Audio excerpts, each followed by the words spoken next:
if there was ever a point in time, which there had to be, right, that you were really down in life, Yeah. right? But not just down in one area. I mean, down in all, Yeah. right? Or pretty low in all of them. Hmm. Did you ever believe that you belong there? In that down Yeah, you space. have a moment. Yeah, Like, yeah, like, let me tell you something. I have lost it all. And when I say I've lost it all, I lost my girl. I was homeless.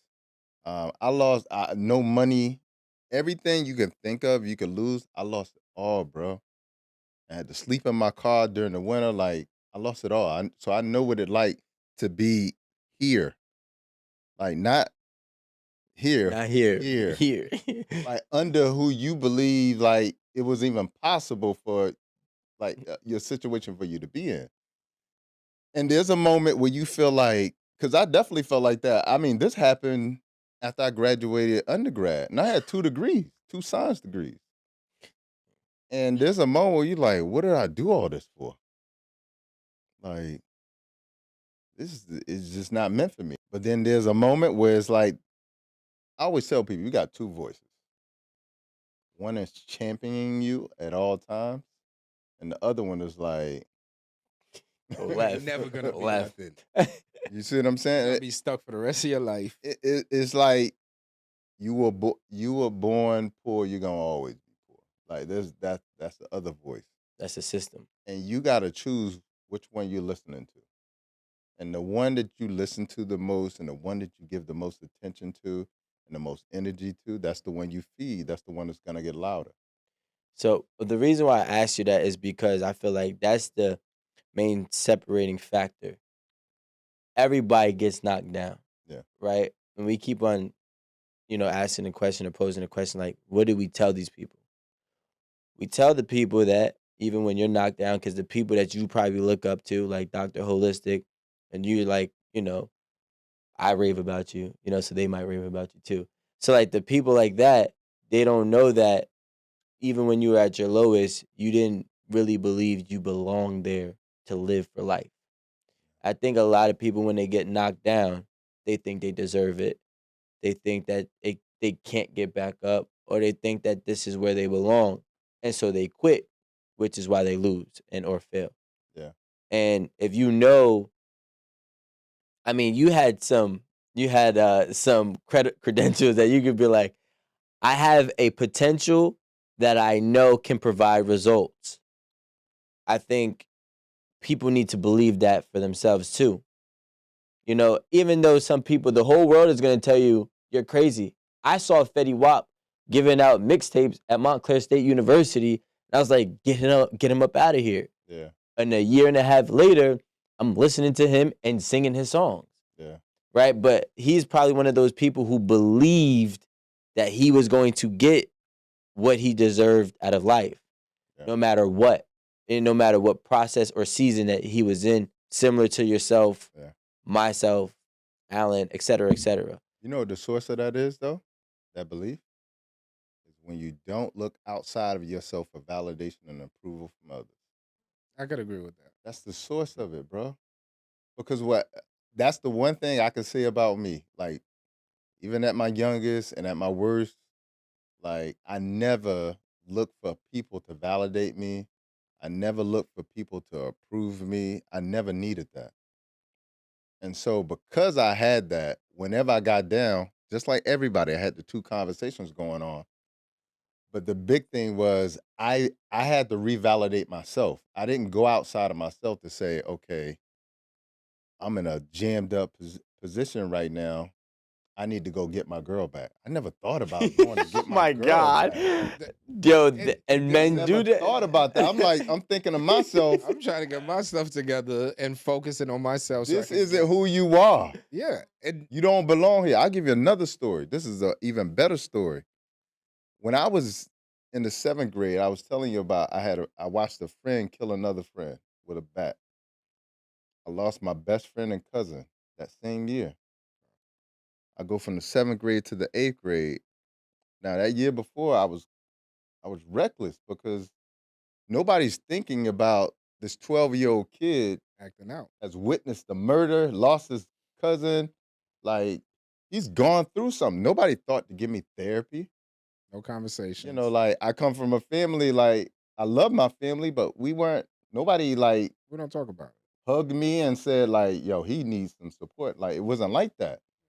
And so I act out. And so naturally, when I go to the 8th grade, and I write about this in the book too, they put me in the special needs class. They put me in the special needs class. And I remember the first day in there, I'm looking and I'm like, man, these kids look special. Like, why am I here? And so I raised my hand and I'm like, yeah, I think I'm in the wrong class. And she's like, what's your name? I tell her, she's like, no, you're supposed to be in here. She says, Johnny had 5 C cell and Sally has 2. And he gives her 2. It's How like a many? whole joke to you. Yeah, I'm like, what? I'm like, yo. I said, I know I'm in the wrong class now.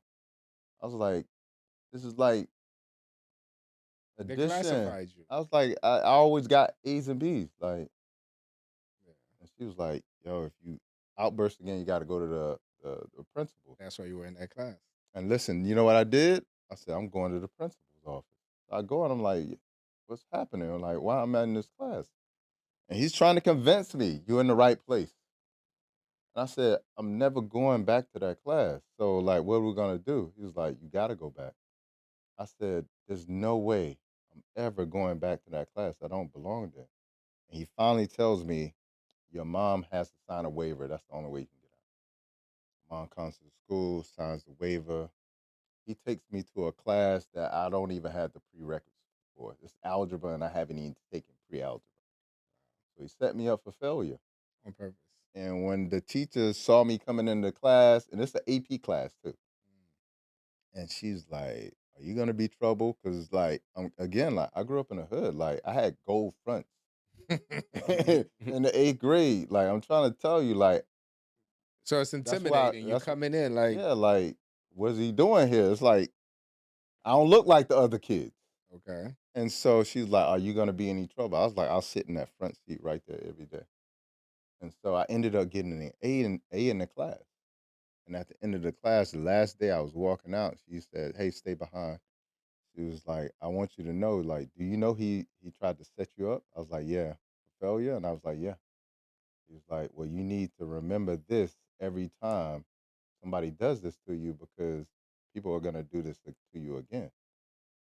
So you gotta understand in life, like that's how it is. Like you're always gonna be put in positions that you don't want to be in. You're gonna be in places that you don't belong.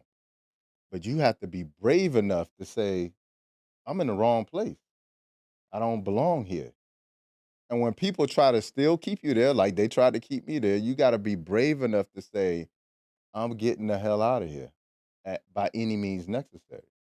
And so that's where the resiliency comes from. It comes from every moment of life. Life is not trying to put you down into a box. What it's trying to teach you is the importance of you standing up for yourself and knowing where you belong. Because every time I did that, it said, okay, you know where you belong now. All right. So we in the good classes now. You're gonna do your work. All right, you're doing your work now. The next year, I'm doing my work, and a professor comes to my class and he was like, hey, I heard you got like 100 on the anatomy test. I was like, yeah. He was like, I want you to meet this doctor. So he takes me to the doctor and I meet him. And he was like, tell me all the bones in your face. And I tell him all the bones in the face. And he was like, all right, so you need to go to this class and this class and this class and this class. And that's what happened every time. Every time somebody put me in a position and then they try to throw me in a box and then I climb out of the box, somebody else showed up and was like, I see you.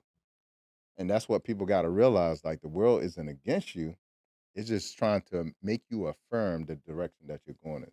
Safe to say that when life gets harder, that's about to be your biggest blessing. Yeah.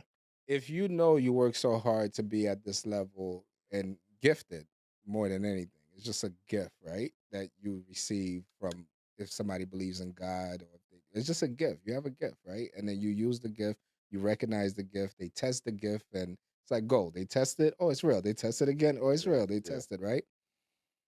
But what do we say to our average guys who maybe feel they didn't have that gift. You haven't been tested a lot in life, and you're okay with that. You live an average life, and you're okay with that. So that's your balance, right? And you don't get your gifts if you choose to live an average life. You don't get your gifts. Like that's how it works. And I think a lot of people choose to be average, and nobody is average, but they choose to be. So you don't get the opportunity to experience your gifts. So let's just say you have a kid out of high school, it's circumstantial, I did. and you got a good woman, she got a good job, and then you end up getting a good job at the GM plant, and you just work, and then you save your money. You Are you you happy? probably not. I'm just saying, if you're happy, you're good. If you're happy, you good. Okay. But are you Yeah. fulfilled? If you happy and you fulfill with your family, Well, you want it to be a you DJ. good. You want it to be a DJ. You like, Okay, yeah, you I'm want gonna to leave be a that. DJ, But you like, I'm then gonna leave that alone. I'm gonna focus on this. Now 20 years pass, and I'm just like, yeah, I'm No, good. 20 years past, that's when he starts DJing. well but that's part of the emotional intelligence that I'm talking about. Most people overlook how they feel about a situation. They know they want a DJ. They feel it, but they overlook it. They sweep it under the rug. They pretend as if it doesn't exist. And then what happens is over time, it itches you so bad that now you can't hide it anymore. Life will force you to it. Yeah. I'm I'm pushing for people to be the best and highest version of themselves, Okay. not comparative to me, Rico, or anybody else. Okay. So if you achieve the best and highest version of you, you're done. You made it. You made it. Now the journey continues. It's a journey with no destination. But you're striving to become the best version of you, not to be on TV or be a millionaire. None of that stuff matters. Like me having money or degrees, it just worked out that way. It matters. It matters. Yeah. It matters to society. No, I No, think it matters. no, let me tell you In why. my opinion, Let me tell you I why. don't think it matters. it matters. All of this came with it. When you're in and being the highest version of you, you are a creator. Correct. You are part of source.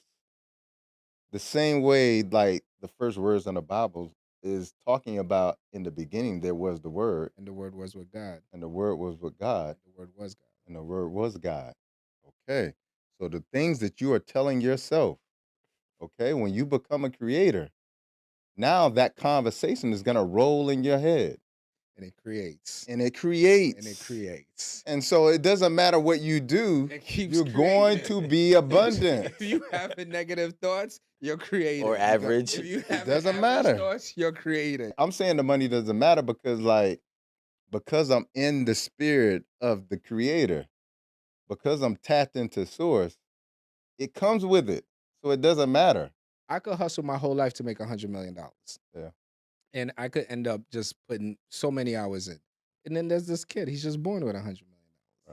Right. It's just that I'm trying to figure out Well, That's in your balance. a lot of it is your resistance. And sometimes you wanting to pull people along with you is creating the resistance to it. And we tend to have that nature in our community. Very. Well, we want to pull everybody with us. We taking But everybody. that's a violation of universal law. You're violating universal law. You cannot have dominion over people. And whenever you attempt to have dominion over people and control their lives, even if it's in the positive, you're in violation of universal law and you're creating resistance to your own flow. So it's so important that we realize there are things that we need to surrender and let go. And most of us don't want to let go of them because of, whatever reasons. I talk about like the guilt that I felt for a long time leaving the hood. You still feel it? Sometimes It feels like it's somewhere, right? well, It's there's not still completely gone, or part of it is still old programming. okay. You're like, I spent 18 years in programming in the hood, Facts. and all the bylaws of the hood, I followed them to a T. Yeah. And so that programming is still there. So I realized some of that programming I'm still switching off. Some of it is very silent, and the new programming is louder. And so, yeah, I still feel some guilt sometimes, but I also realize how futile that is when it comes to my new understanding of how life and God works within me. So it becomes the surrendering part. I have to surrender that. It's just like in this whole space of helping people heal, it requires surrendering. Because if I attach myself to their results, then I'm constantly going to be telling myself I either healed or didn't heal somebody. All these people you're healing, does it pull your energy? Because you heal a lot of people, even from the last episode that we did. How do you recharge? It definitely used to, because there's this saying around who will heal the healer. Yeah. So like I think people forget, like, like this guy, he reached out to me one time. He was like, "Yo, I was reading your life path number, and I saw your birthday, and I saw the numbers in your birthday." He was like, "Everything about you says that you were supposed to be a healer." Mhm. He was like, "So it's amazing that you are, and you're doing it in the way you are." And he asked me the same question you asked me. And at the time, I didn't have an answer for him because everything was going out. Mhm. All my energy was going out. So I felt myself saying, like, at some point, like, I probably had like 5 more years left in doing what I was going to do before I just disappeared on my farm. Because it pulls so much out of you. Yeah, because you care so much. Yeah. And I have to watch people die sometimes. And sometimes it's because they refuse to get over the food addiction or whatever it may be. Sometimes it's they refuse to resolve those unresolved traumas, whatever it may be. But like I'm there with them and I have to experience that. And that's the part that used to really take me under. But now, through a lot of new understanding and prayer and a little bit of elevation in my life, I just have a new understanding of it. Because you could see them, like, let's just say they're eating Snicker bars, they're drinking the soda, they stopping 3 times at McDonald's. Yeah. They're doing all of this stuff, and you see it, and you know, like, I don't think they see it. No, they can't Because see it. They're in it. if I'm eating a Snicker bar and a cheeseburger right behind it, and I'm doing that, I don't see that I'm dying and killing myself. But someone who is healthy and has those lenses that heals people, you see it as clear as day. Yeah. And especially for our community, because at the end of the day, when you think about it, and what I was telling them was like, I understand your struggles because again, like in college, I was broke. I remember going to the grocery store, and this is when they like first started doing checkout at the Hmm. grocery store, like self checkout. I would steal food, and then I would come back the next week when I got money And pay. and scan it twice and pay them back. So I've been there. I know what it's like. But I always tell people is that you got to realize like the system is rigged. Yeah. It's designed for us to eat unhealthy food. Like, look what happened during the pandemic with the whole chicken sandwiches and The the Popeyes chicken sandwich Mhm. beef. Like, who got the better chicken fried sandwich? fried Mhm. chicken. Yeah, yeah. And not like a guy shot and killed somebody in a restaurant. That's the level of addiction that we had to food. It But did you is. hear about what happened with that? That they actually did a test on the chicken, and I believe the Popeyes chicken sandwich had 50 total ingredients. As 48. Well, yeah, and over 40 of them were man-made. Yeah, so Popeye's chicken sandwich has 48 ingredients. Chick-fil-A sandwich, just a chicken patty, Yes. has 55. Two of the ingredients are monosodium glutamate. Monosodium glutamate makes you addicted to food. All right, so that's why they put it in there twice. It's the same ingredient inside of Popeye's chicken sandwich. It Okay, gives you that addiction. it makes you want it. Now you remember the movie that came out with Definitely Jamie like a Chick Fil Foxx? A. The Tyrone. They cloned Tyrone. Mhm. Yeah. I didn't see it yet. I'm gonna give you just a scene. There's a scene in the movie where they're at the table and they've discovered like the powers that be are controlling the neighborhood and they're doing stuff and they're trying to figure out how they're doing it. And people are in the restaurant eating the chicken and they're laughing and giggling. And then all of a sudden he like knocks all the food off the table. He's like, it's in the chicken. He's like, Yeah. what's in the chicken? He's like, the dope in the chicken. Mhm. And so, like, again, I always tell people, like, when evil happens, they have to show you. They have to show They you. have to put it in your face They have to because it show has to you. be in front of you They have so to you show don't you. believe it. But Yeah. they did it already. Yeah, If people don't listen, they did it, Undercover Brother. but that's the point I'm trying to make. Yeah. Is like about the whole I can't afford it. We can only evoke our power by saying no. when you look at black people as a whole, like black and brown people, if you were to look at us as a whole and our buying potential, It's we have incredible. the economy of the 16th largest nation in the world. If we just look at African Americans, our We're buying spending. power is the 16th largest economy in the That's world if crazy. we looked at it that way. All right. So when we say no to like people in our neighborhood who don't treat us well but sell us food that is unhealthy for us, it's powerful. Well, Liquor listen to stores. this. I remember this is a very, very true story. True story. So, one time, we're entrepreneurs. We're always trying to buy stuff. So one time we heard that the grocery business owning a supermarket had a sick cash flow, right? It's daily cash flow because you're selling stuff every day. Right. So usually when we go out to make an acquisition, we usually look for someone who's in the space already, someone to consult us and kind of explain to us the space. Yeah. So we met this guy. He owned like 4 grocery stores or something like that. You know what he said? He said, "Oh, for the Spanish people, you have to put this in the supermarket. And if you're in this neighborhood," he explained to us everything because it's a Spanish neighborhood. You have to put it this way, that way, this way. Or this is a white neighborhood. You have to do this all the way. Or the blacks, you just put anything in there. They eat anything. Yeah. Damn. Said it just like that. Like a chicken. He's like, "Oh yeah, the blacks, they'll eat anything. You just put Whatever anything in. you put Whatever in you there. put on the shelf, they'll eat it." Yep. And I was like, and I think that's why we didn't go into that business. Yeah. Because But I was just like, that's That's reality. most of the food in our neighborhoods is addicting. It's addictive food, that was just like, which is why there's so much opposition to changing our diet. even though you see the weight, you see everything. See, like we're the worst of everything. Dialysis clinics are just as prevalent as McDonald's in our neighborhoods today. You know, like we're number one in everything. Number one in obesity. Number one in heart disease. Number one in high blood pressure in the world. Number one in breast cancer for women, black women. Number one in prostate cancer for black men. We're number one in all of it. Okay, so let's just say I live in a low income neighborhood and I want to change my life. Yeah. What do I eat? Well, first of all, I think the most important thing is again the power of saying no. Understanding the power of your dollar.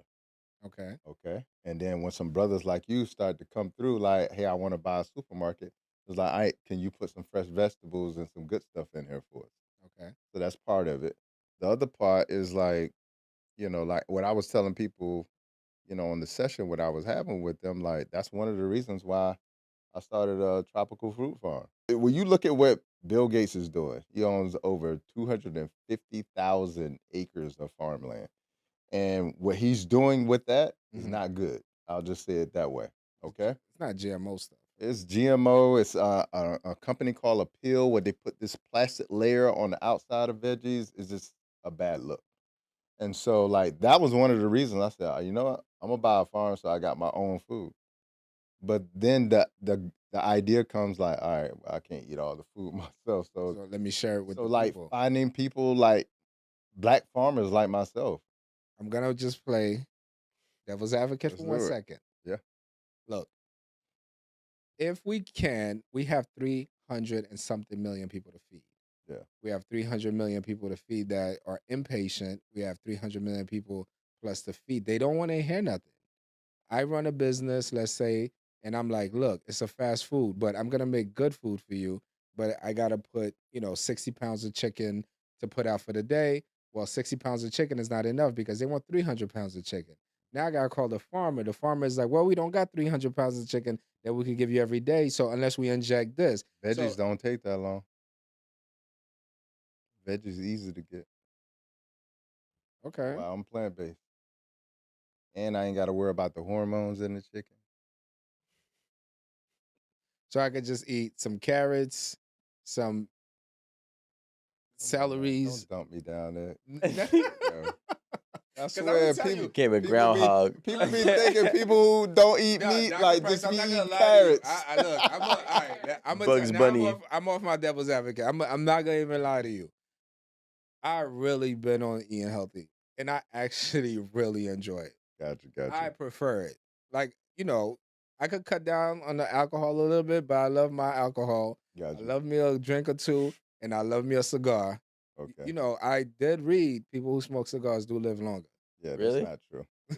I'm about to say. Neither is the alcohol either. No, the alcohol definitely. The alcohol they'll take you out. I try to But tell him they to say stop the drinking beer, but cigar. he doesn't. No, I don't. I haven't drank beer in almost like 3 months. Okay. So, but the cigar, the reason, and because I smoke cigars, so I went and I was like, how? They say that when you smoke the cigar, it relaxes you so much because stress is really what kills the whole body. Mm. It says the stress that it releases, it adds to your life.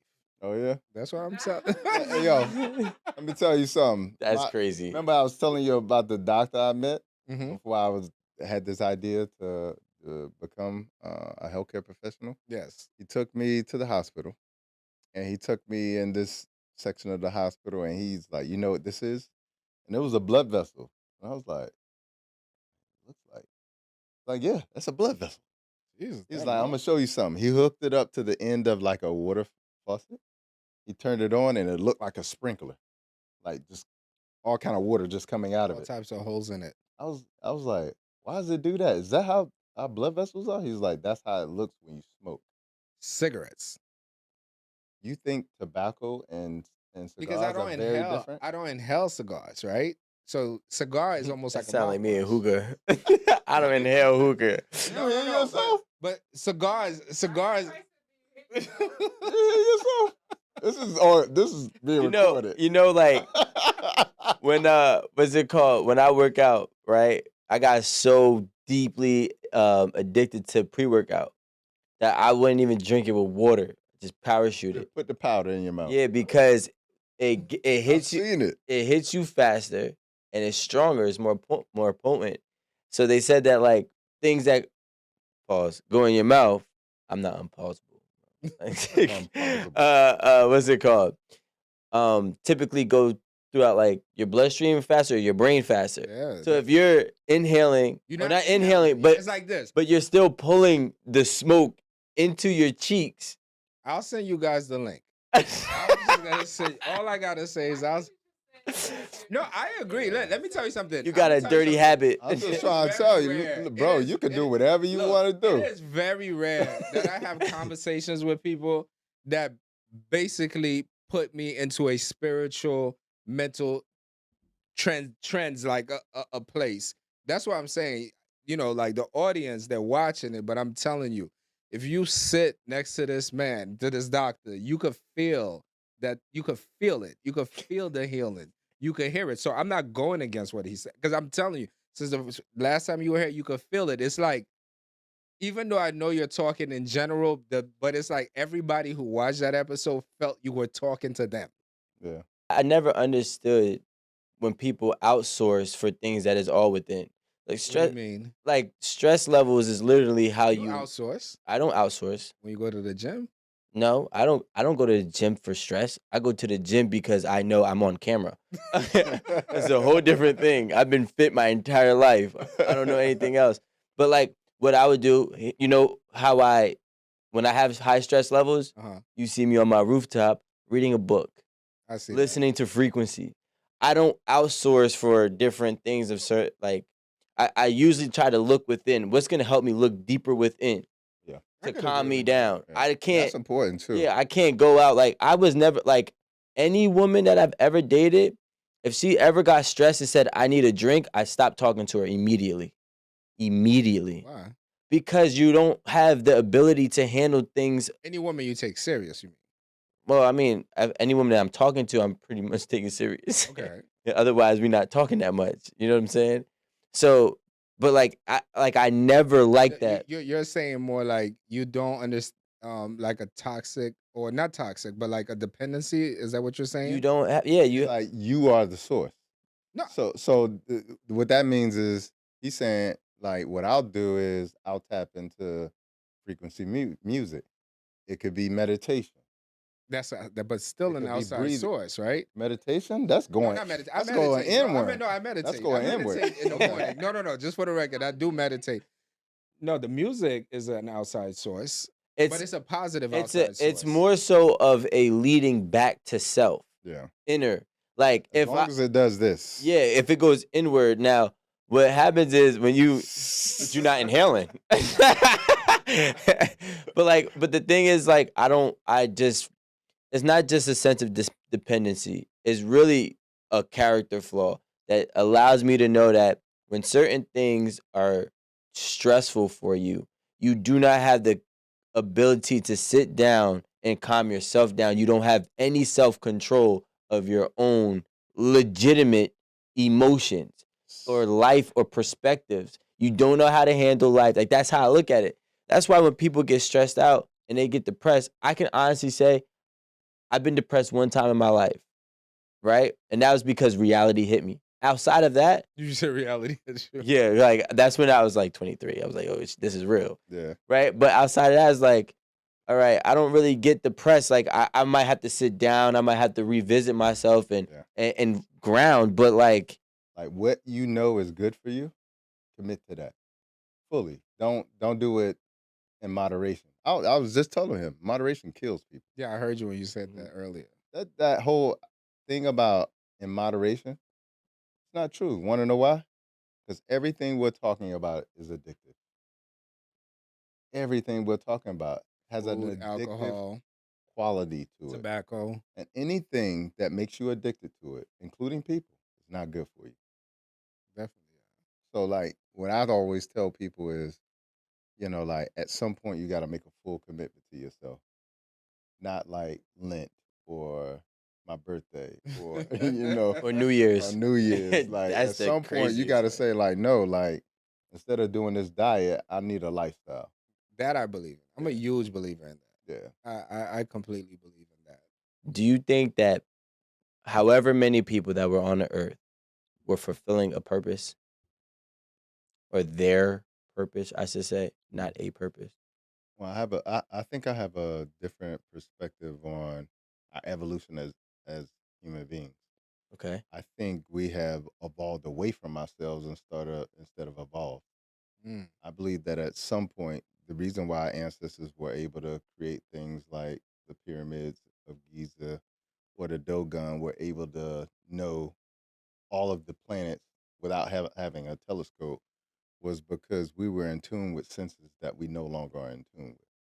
So I believe that we were actually More higher in consciousness and awareness and more in tune with nature and God and source and spirit. And as a result of that, I believe that we were able to sense our needs and be able to fulfill those needs. So if we had a vitamin D deficiency, we would know what plant to go to. And so that's why we have such a great understanding of herbal medicine and food as medicine. And that's why we were talking about it 5,000 years ago, is because we were in tune. So that's really my perspective on things. I believe that we've evolved away from ourselves due to technology, industrialization, and our need for convenience.